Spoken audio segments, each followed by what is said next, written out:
Good morning, good afternoon, good evening. Welcome to Late Night Learning. I'm your host, Dr. Anthony Palumbo. Now, today we're going to be continuing our conversation on the television industry, the business behind the television industry. In this lecture, we're going to be talking about cord cutting. We're going to also be talking about the upcoming streaming wars. This particular broadcast is being recorded in November of 2019, and so if you're watching this after the fact, you'll probably have learned more about the streaming wars. But as we are sitting and standing and breathing now, the streaming wars are kind of already here in a sense. We have Apple Plus coming out, Disney Plus coming out, Peacock from NBC coming out, all up against Netflix and Hulu and Amazon Prime and HBO. And so it's kind of this battle of the titans, battle of the juggernauts to really see how the television landscape will once again shift. Additionally, we have a lot of telecommunications and distribution players, otherwise known as MVPD players, the cable systems and satellite systems distributors, our Cox Communication, our Time Warner cables, our DirecTVs, who are all either purchasing NBC Universals or Time Warner, as AT&T did, or trying to figure out skinny bundles.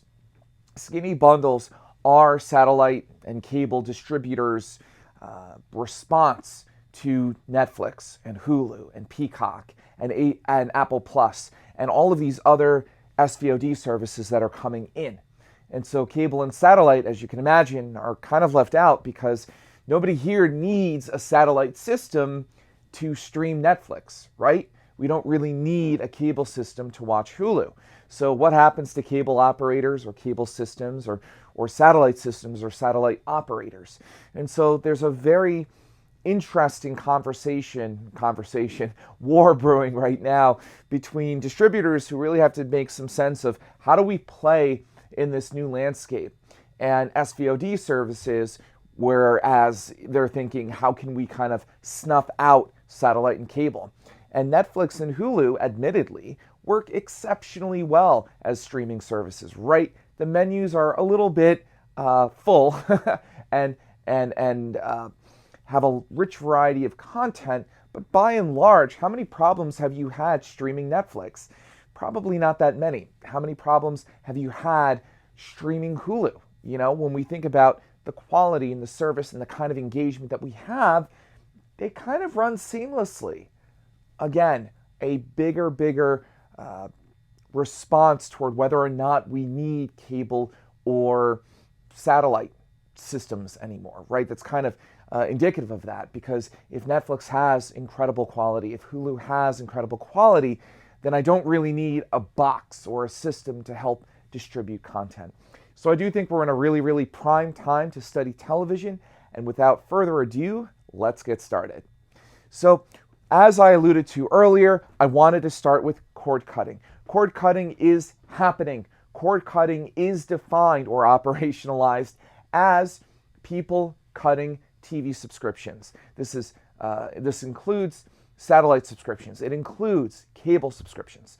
And so traditional US pay TV providers did see about a 4% drop in 2017, down to 94 million households in the US.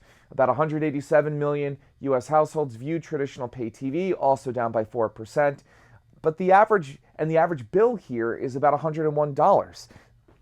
So it does make sense that there's been this kind of mild drop going down here. We can see that ultimately people are starting to find other services to supplement and to replace cable and satellite. If you'd like to supplement your DirecTV satellite package, get Netflix or get Amazon or get HBO, or you can cut DirecTV and you can go after one of these services. Virtual multi-channel services will hit about $2.82 billion overall in 2018 and $7.77 billion by 2022. Let's keep going. Product placement. In television, product placement is a major category. It's a way in which TV shows and video shows can ramp up revenue. That's another key component here. Stranger Things, the most recent season, which I believe is season 4, where they're at the Starcourt Mall for much of the season, there were over 100 instances of product placement, or product placement brands, 100 product placement brands. And so with this, it's really, really alarming to think about how many instances consumers were exposed to brands, both brands that existed at one point, like Walden Books, and brands that exist today, like Eggo Waffles, both of which were exhibited quite nicely in this latest season of Stranger Things.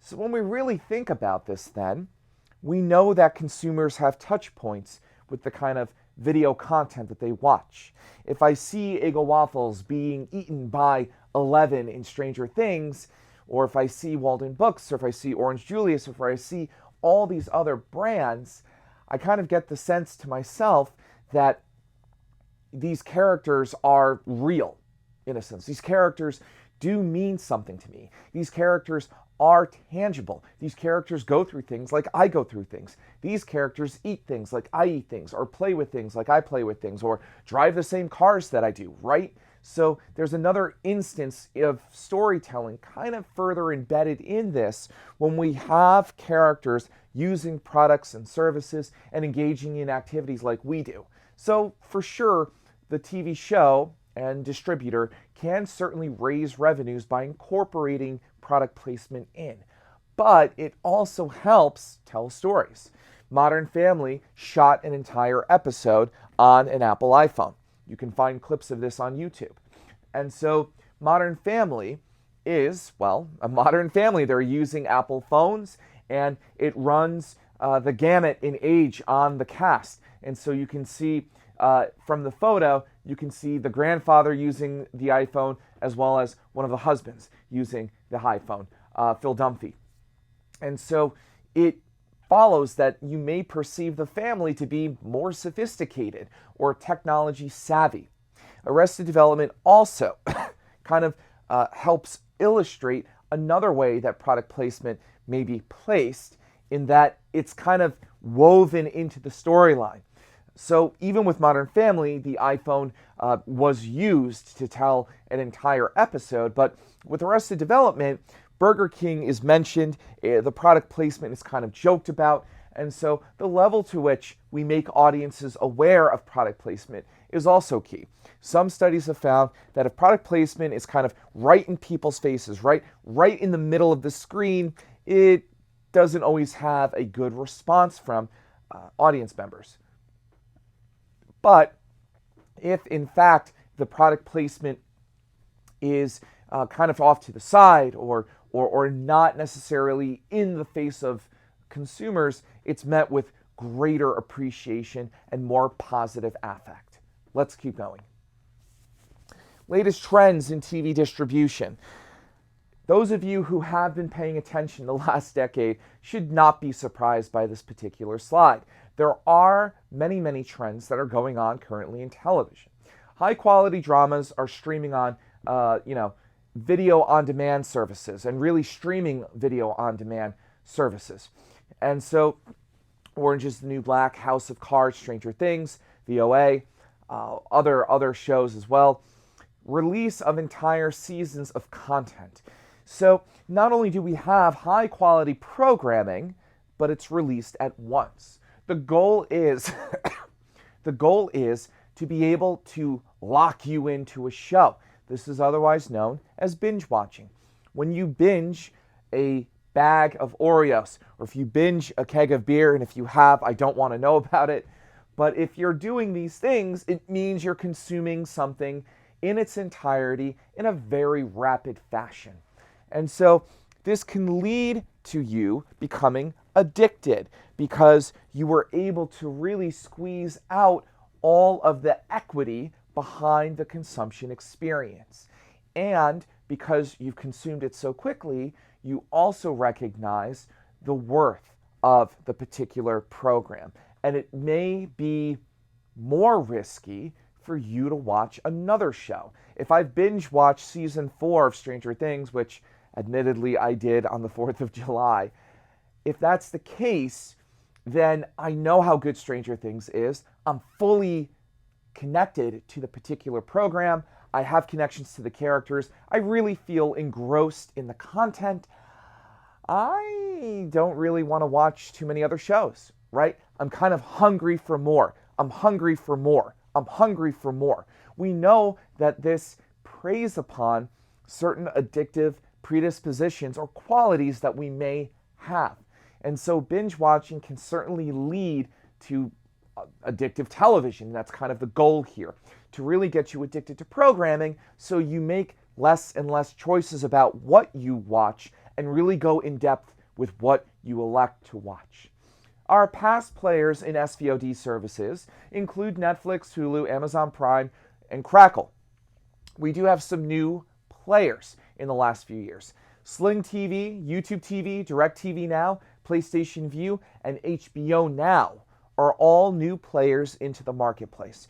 We also know that Apple Plus has launched. We know that Peacock from NBC Comcast is coming out. And we also know that Disney Plus is coming out as well. And so there will be more entrants into this already crowded marketplace. Keep going. What is a skinny bundle? So we kind of just saw that with Sling TV. We've seen it with a few other kinds of bundles and services. It's a wound down cable or satellite TV subscription. A skinny bundle put out by DirecTV or Time Warner Cable or AT&T or whatever it may be has less channels. And so it is disruptive to traditional cable and satellite industries because now I'm offering you, as Dish TV, a $40 package, perhaps with 30 channels, up against DirecTV's $100 package, right? Standard traditional satellite package. Additionally, DirecTV may release some sort of skinny bundle package that incorporates 30 or so TV channels. This also eats away at its very own standard subscription service, right? DirecTV may have a $100 standard satellite subscription service. You get 1,000 channels, but it also introduces the $30 skinny bundle package with 30 channels. And so there is some sort of cannibalization going on here in which DirecTV may be eating at its own business, right? Some of DirecTV's subscribers may say, I'm paying $100 for satellite and now DirecTV has a skinny bundle package. I'm going to go after the skinny bundle package. And arguably, DirecTV is losing money, right? If I pay $100 to them per month and I go down to $30 for their skinny bundle package, DirecTV is out $70 a month. And so this is an issue. This is absolutely an issue for cable and satellite. It's a way for them to stay afloat, but it is cutting into their own revenue streams. It's also forcing parent companies such as NBC to make decisions about cable channel portfolios. And we did see this earlier in the last lecture, that a lot of channels are losing and are hemorrhaging subscribers, but they are ratcheting up subscription prices. And this is done on purpose. It's easier right now to develop content for YouTube Red and Apple TV.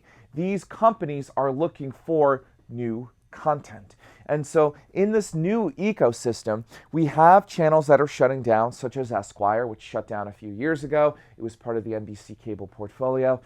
But then we also have new entrants like YouTube Red and Apple TV who are really seeking to enter into the marketplace and are craving new content. Let's keep going. Skinny bundles and VOD services. Now, you'll never be tested on this chart. You'll never be asked to fill out this chart. That's not the point. The point is to look at what's being offered here. If we're looking at Internet TV Battle here, you can see here in the first row, we have DirecTV Now, Sling TV, PlayStation Vue, Hulu, and YouTube Unplugged. So these are, instances of skinny bundles. And SVOD services, Hulu being an SVOD service. But in particular, when we look at DirecTV Now, Sling TV, PlayStation Vue, and YouTube, we can see here, in particular, the third row here. Look carefully at the third row. Do you notice anything odd?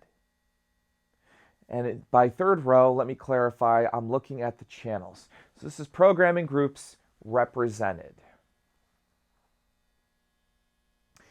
You may have picked up on it, but Disney TV and ESPN, as well as HBO and NBCU and A&E, are featured several times in these packages. So a lot of these skinny bundles tend to have the same channels that are offered. They just may be cut up differently. So Sling TV may offer a drama package or a sports package or a comedy package. But these packages tend to have the same channels that might be in comedy packages for DirecTV or sports packages for DirecTV.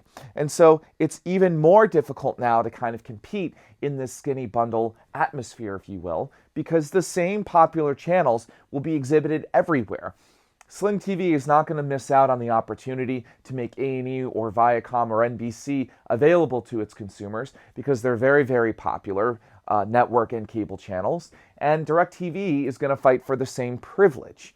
And so what you wind up seeing is the same kinds of channels being used here, in these particular packages. It costs way too much money to have exclusive rights to broadcast a particular cable channel.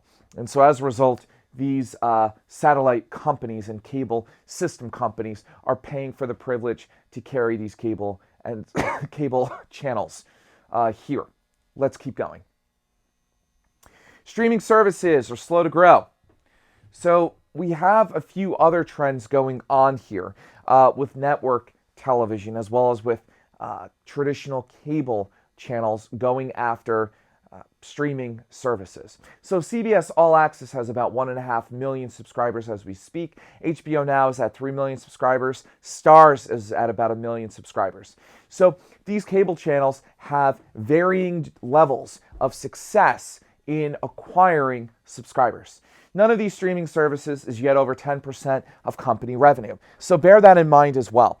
With all of this brouhaha over streaming services and all of the wild anticipation that is made available in courting all of these streaming services for audiences and curating all of this content for audiences, for many of the media legacy companies, particularly those that have been established at least for the last 30 years, these streaming services are really slow to grow.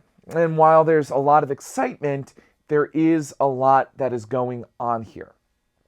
Netflix charges $1 for every $1 billion it is in debt. And so many of these companies also are operating in the red, so to speak here. And so Netflix is currently fighting against this, and they are currently ramping up its content library. That is at the forefront of Netflix's current focus, if you will. Business strategy dictates that it should ratchet up as much content as possible for its own SVOD platform. Growth before profit. This is a business model that is typically found in Silicon Valley, in which you operate at a loss until you are scaled so high you can then raise prices. And Netflix has raised prices, but it is not nearly priced at the point it should be priced at for the amount of content that is made available to its consumers. Netflix is still, I would argue, priced very, very low. And one day it may reach $30 or $40. But for now, it's at about $10.99 to $12.99. And so additionally, Netflix and HBO is stepping into different spaces here. HBO has long since dominated TV movies. Netflix is stepping into that territory as well. Let's keep going. Upfronts. So upfronts here are a very, very big instance for network television. I want to kind of take a break from talking about SVOD services. So TV upfronts are something that occurs every May, and they are kind of this celebration for the upcoming fall season. And so Fox, ABC, CBS, and NBC, the big four networks, usually will come to New York City. It's usually held at Radio City Music Hall, and they will feature actors and actresses on upcoming shows. They will give PowerPoint presentations on Their business strategy is moving up. The upfronts are a way in which for them to make deals with advertisers to buy media space, to buy space to air commercials in for the next year on their channels. So it allows TV networks to make a case for why advertisers should purchase commercial time up front before the fall season. It's important to discuss returning in new TV shows, and TV show stars typically appear. In 2018, TV upfronts across ABC, CBS, NBC, and Fox were able to ink $9 billion in primetime ad slots, and cable networks gained another $11 billion combined. Networks still hold an edge against streaming services in that they can reach millions of people in real time at once. And that is very, very true. TV networks are very adept at news and live sports. And so they are still able to do quite a bit there in really having control over these full events that go on in our lives. Upfronts are in an awkward position, of course, as key audiences 18 to 49 years old have dropped. More of those audience members are going to SVOD services. The TV industry, nevertheless, is expected to take in about $67 billion in ad revenue in 2019. Let's keep going. Children's television. Kind of left out of this entire discussion is children's television. This is something that I wanted to address, and I know that we're kind of hopping from subject to subject, but this is something that is relevant here. What I wanted to make a point with this chart, and this was a chart that came out recently, Disney Plus can appeal to kids who no longer watch traditional TV. We do have an issue with children. They're no longer watching traditional television. Less and less are interested in Nickelodeon. Less and less are interested in Disney Channel and Cartoon Network. And so Netflix has really taken up the gauntlet in reinvigorating children's television and really being